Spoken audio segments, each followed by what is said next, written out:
بالله السميع العليم من الشيطان اللعين الرجيم. بسم الله الرحمن الرحيم.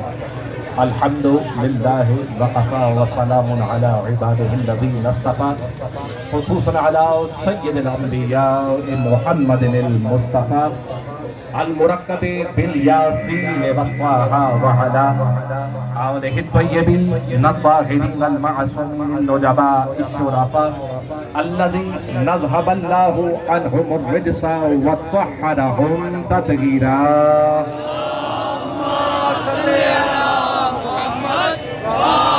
أما بعد فقد قال سبحانه وتعالى في كتابه المبين. بسم الله الرحمن الرحيم. وما أرسلناك إلا رحمة للعالمين. میں ایک حقیر سا جس کی شاید اس دنیا کے اندر ذرے سے زیادہ حیثیت نہیں ہے، لیکن ایک نسبت نے مجھے اتنا شرف بخشا ہے کہ اگر اس شرف کا میں پوری زندگی سجدے میں شکر ادا کروں تو کم نہ ہوگا. یقیناً اسی نسبت کے حوالے سے آج ہم سب یہاں پر جمع ہیں، اور میں اپنی طرف سے اور تمام جتنے بھی چاہنے والے ہیں سرکار دو عالم حضرت محمد مصطفیٰ صلی اللہ علیہ وآلہ وسلم کے، ان سب کی طرف سے تمام مسلمانوں کو آمد سرکار سید مصطفیٰ صلی اللہ علیہ وآلہ وسلم پر مبارکباد پیش کرتا ہوں. آپ یقیناً اپنے اپنے طریقوں سے مبارکباد دے رہے ہیں، لے رہے ہیں، اپنی خوشی کا اظہار کر رہے ہیں، اور ہر کسی کی اس ادا کو ہماری سارا آنکھوں پر ہمارا کسی سے کوئی اختلاف نہیں ہے. جس طرح سے محبت ہے وہ اس طرح سے اظہار کر رہا ہے. کسی کے لیے 9 معتبر ہے تو وہ 9 ربیع الاول کو خوشی منائے، کسی کے لیے 12 ربیع الاول معتبر ہے تو وہ اس حوالے سے خوشی منائے. مقصد خوشی منانا ہے. ہر انسان، ہر مسلمان اپنے طریقے سے اپنی محبت کا اظہار کرتا ہے ختمی مرتبہ سے، لیکن وہ ہستی کہ جس نے خلق کیا اس نور کو، آئے کیوں نہ مل کر اس کے طریقے سے محبت کا اظہار کریں. تو جب کھولتے ہیں قرآن کو تو آیت سامنے آتی ہے، ان اللہ وملائکتہ یصلون علی النبی یا ایھا الذین آمنوا صلوا علیہ وسلموا تسلیما. لفظی ترجمہ آپ جانتے ہیں، محبت کا ترجمہ سن لو کہ اے مومنو، جب بھی میرے حبیب سے محبت کا اظہار کرنا ہو تو ایسے کرنا کہ جیسے میں کرتا ہوں. تو میں کیا کرتا ہوں؟ میں اور میرے فرشتے میرے حبیب پر درود پڑھتے ہیں.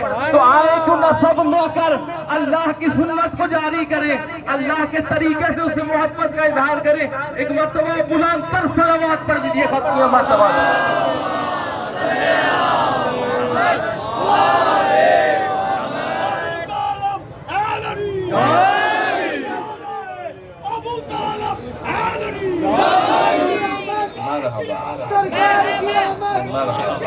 مرحبا سرکار کی آمد، مرحبا سرکار کی آمد، مرحبا دلدار کی آمد، مرحبا سرکار کی آمد، مرحبا سرکار کی آمد، مرحبا درود محمد والے محمد بلند کر صلوات. اللہم صلی علی محمد.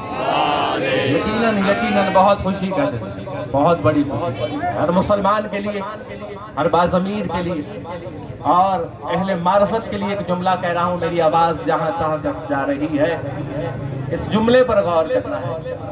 آج اس آخری کی خوشی ہے جو اولی ہے، جو آیا سب سے آخر میں، لیکن جو خلق سب سے پہلے ہوا. اللہ فرماتا ہے کہ سب سے پہلے جو نور خلق کیا ہے وہ محمد مصطفیٰ صلی اللہ علیہ وسلم.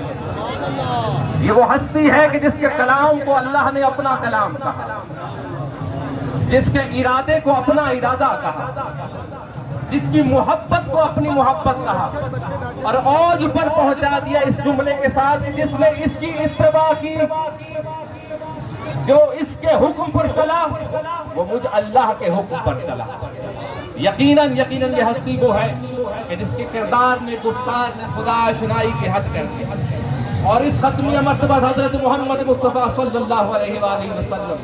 یقیناً گرمی ہے، آپ کھڑے ہیں، بہت زیادہ یعنی کہ ظاہر ٹمپریچر ہے، انسانی کیفیت ہے، یقیناً کچھ اداس بھی ہوتا ہے، اس کے اندر تکلیف بھی ہوتی ہے، لیکن الحمدللہ یہ گرمی، یہ موسم کی شدتیں اگر ہمیں کسی نے سکھائی ہیں کہ ان کو برداشت کرنا کیسے ہے، تو وہ بھی سرکار ختمی مرتبہ کے نواسائے ان کے رسول صلی اللہ علیہ وآلہ وسلم. یہ قوم وہ قوم ہے وہ حسین کے غم میں، ان کے ذکر میں نہ دھوپ کو دیکھتی ہے نہ بارش کو دیکھتی ہے.